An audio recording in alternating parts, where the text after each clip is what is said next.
She walks out of Target at 9 p.m. Her car is 20 feet away.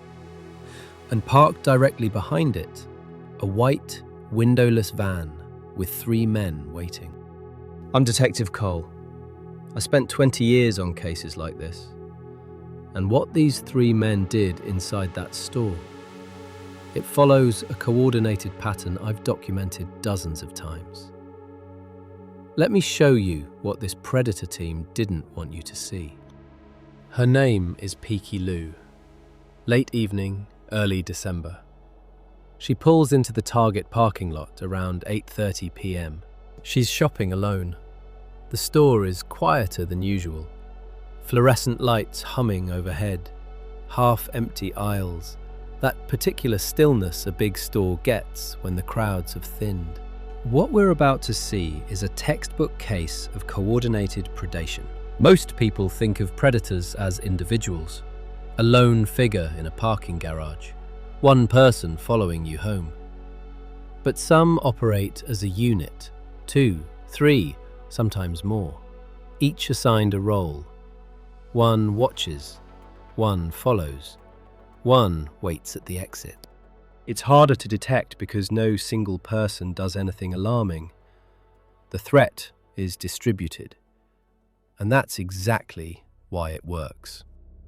She's browsing the first aisle when she notices him. Tall, skinny, young. Wearing a dirty grey 2-piece sweatsuit and brown work boots. He's not shopping. He's standing at the end of the aisle, watching her. She moves on, different section, different aisle. And there, a second man. Same outfit, identical dirty grey sweatsuit, same brown work boots. He's positioned at the opposite end of this aisle, not browsing, not moving, watching. Stop. Did you catch that? 2 men, dressed identically, positioned at different points in the store, both focused on the same person. That's not coincidence. That's coordination. Matching clothing serves a specific purpose in team predation. It creates confusion. If the target tries to describe the threat later, the descriptions blur together. A man in grey could be any of them. She keeps moving. Third aisle, and there's a third man, same grey sweatsuit. 3 individuals, identical clothing, spread across different zones of the store, all tracking one person. Now she knows she's being hunted, but she does something critical. She does not leave the store. This is the moment that mattered. Every instinct says run. Get to your car, get away. But she recognized something most people miss. If they're inside watching her, they have a plan for when she goes outside. Leaving the store meant walking into whatever they'd prepared. Staying inside meant staying in public, under cameras, surrounded by employees. She chose the environment she could control.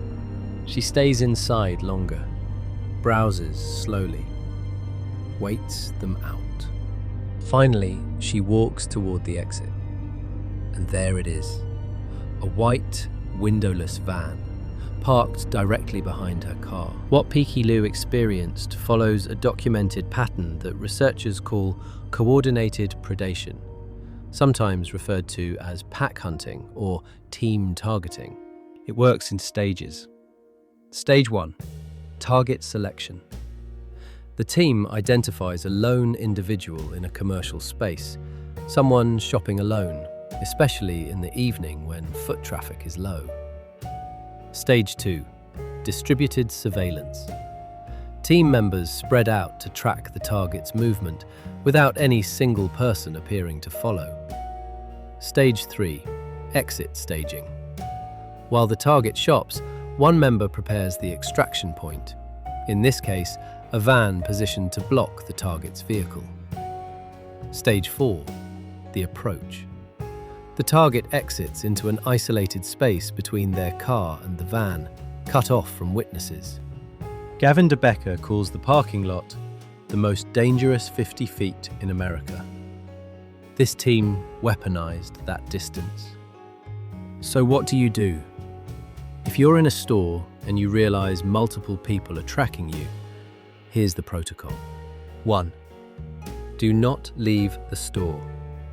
The store is your safety zone. Cameras, employees, witnesses. Whatever they've planned is outside, not inside. Stay where you are. 2. Find an employee. Not to whisper a concern, to directly say, 3 men in matching clothing are following me through this store. I need someone to walk me to my car. Be specific. Be loud enough that people nearby hear you. 3. Call someone. Not to chat, to have a witness on the line. Give them your location, the description of the individuals, and what vehicle you're parked near. If anything happens, someone already knows. 4. If the situation at the exit looks wrong, different car behind yours, people waiting near your vehicle, anything you didn't see when you arrived, do not approach your car. Go back inside. Ask an employee to call security or police. Pihilu walked toward the exit and saw the van. She saw the men positioned around it, trying to stay out of view. And instead of walking to her car, she turned to a male employee standing near the entrance. She pointed directly at them. The 3 men scrambled into the van and sped out of the parking lot. Now you know what coordinated predation looks like. You know the pattern, the matching appearance, the distributed positions, the exit staging, the isolation attempt. Next week, the anatomy of forced teaming. When a stranger says we, and there is no we.